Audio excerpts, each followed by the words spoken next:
Hey, thanks for coming to our buyer presentation class. My name is Jeremy Bowers. I'm the team leader, CEO of KW Philly. I want to give you the inside tips on what you got out of the buyer presentation class. So number one tip I have written down here is the pre-qualification. See, a lot of times in life, most people don't want to ask the hard questions. They want to tiptoe around the hard questions. If you ask the hard questions, just picture yourself like a doctor. A doctor comes in, you might have cancer, you might not have cancer. They ask you the same questions to every single person.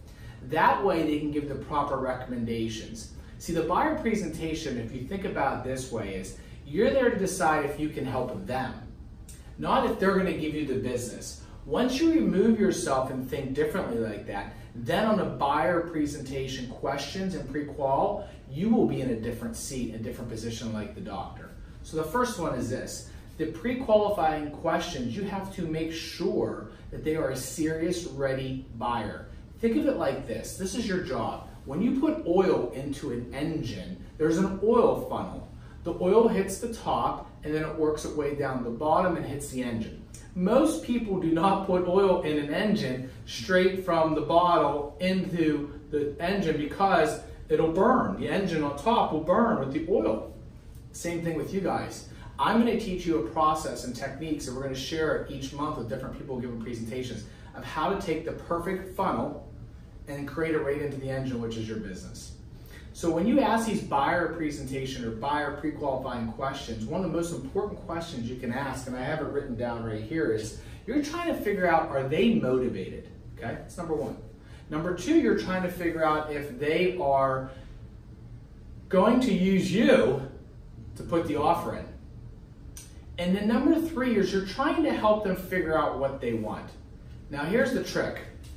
The trick is trying to help them figure out those three things. And what I've learned is there's certain questions that you can ask. If you go onto KW's site and you go on to the KW Connect and type in buyer pre-qualifying questions, they will give you a series of questions. Myself, I had about 10 buyer pre-qualifying questions. And in these presentations, you'll see when a buyer calls in, either they'll get asked over the phone these questions, or in person, they're going to meet them to do a buyer pre-qual to make sure that they can help them.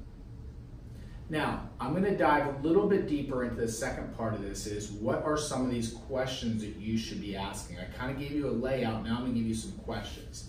Here's a question to figure out who they're going to use to put an offer in. If you ask them this question, option one, it says, hey, how have you been looking for houses? The majority of the time they're going to say is, I've been just looking on the internet. Are they really going to tell you that Susie and Mary is their cousin? Maybe, maybe not. They might not tell you that they have another agent. See, in their mind, they don't truly understand how we get paid. Most agents do not explain properly. The outside world does not understand our model because it's so unique. They don't understand the only way we get paid is if they actually buy a house. So in that buyer presentation, meeting your first one, you have to explain that to them. So here's the better way to ask this question. So question one would be, option one is, hey, how would you find a property, or how you've been finding properties? You're going to say the internet, that's it. Here's how you find out if they really have a cousin Susie or Mary that's going to put an offer in. So just pretend his name's Mark. Hey Mark, so if you found a property and it was the right property, who would you use to write the offer? Ding, ding, ding, ding, ding. He is going to slip and maybe say, hey, Mary. Or he might just say you. See, I don't believe they're always trying to do something deceiving or trying to do something wrong. They just don't understand the process and don't understand properly what we need to do because the normal agent gets the phone call and goes and shows them houses, runs out and shows them houses. So slow it down, meet them first, then ask them questions. So that's number one. Number two is you want to find out how they're going to buy the property. So they need to be pre-approved. They need to understand their finances. You need to go through their closing costs. So now you've asked them the proper questions. Now you got to pre-approve them. And now you got to get them to help them understand, like, what's it going to cost to buy? Here's a tip on this one. So Mark, do you realize every $1,000 you borrow, if the interest rate is about 4.5 right now, it'll cost you about $6? So we look at houses, Mark, and there's an asking price of $500 and you want to offer $490, one of the things we have to think about is that $10,000 is probably going to cost you $60 to $70 a month. So what I want to offer you here in this situation is to think about this. Will you be upset if you lose this opportunity over $60 to $70 a month? Okay. That's going to help you guys when you're out there writing up offers right now in a very, very, very competitive market. The last tip I'm going to give you with asking questions and getting to motivation and trying to see if you can figure out how to help people is when you show houses. When you show a house, most people walk into the house and they ask them, do you want to put an offer in or not? They might walk through the house and be, hey, this is the kitchen, this is the refrigerator, this is the basement, this is this, right? See, the challenge that most of us have is we don't really truly know what they're looking for. They tell us what they're looking for, but we really don't know. The average buyer doesn't know either. So I want to give you a little tip. When we showed houses, or I was professionally trained on this, and I trained many people, hundreds and hundreds of people on this, is take your trend MLS sheet, have it printed off. I know most people just want to have it electronically. This works. The mind sees things, we remember things. We take impact, we actually take it and actually implement it if we see it in writing. So remember this. On the left-hand side of the trend MLS sheet, what they don't like. On the right-hand side, what do they like? So we're gonna go through the house. Hey, Mark, I'm gonna take some notes when we look through this house.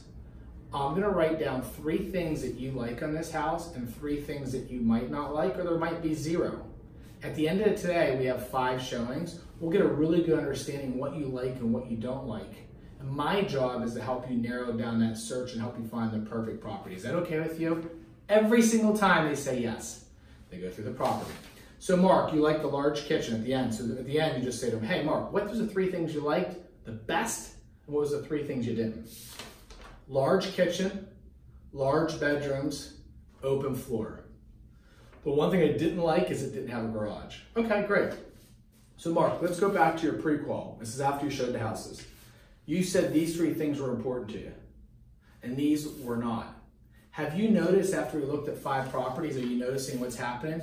Yeah, Jeremy, what I noticed is I'm actually liking kitchens, large bedrooms, and open floor plans. And originally, garages are really important to me, but it's not that big a deal. So Mark, if you could have the top 3 things on a buyer search you would want to buy in a house, what would it be after today? You know what, Jeremy? It'd probably be an open floor plan, it'd probably be a big kitchen, and it'd probably be big bedrooms. Great. So when we saw today, of the 5 properties, which one fits your criteria? House A, great. You want to write up an offer?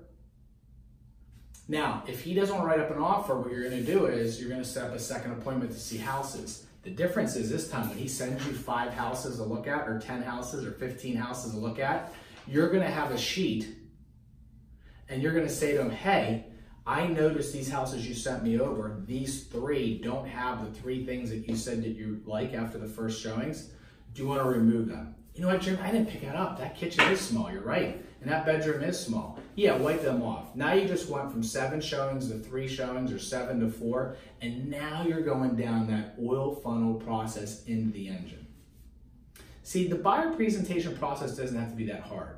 The difference is we have to be the doctor, we have to be the person to ask the hard questions, and we have to not worry if we lose them.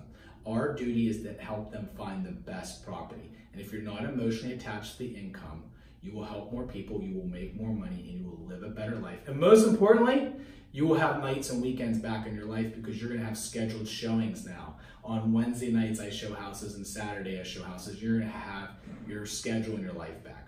We'll continue this process. I hope you enjoyed today, and have a great day. If you want any more information on our sites or internet information coming to our events, just click on one of our links or just go to the $1 Billion Office. And my name is Jeremy Bowers. Thanks.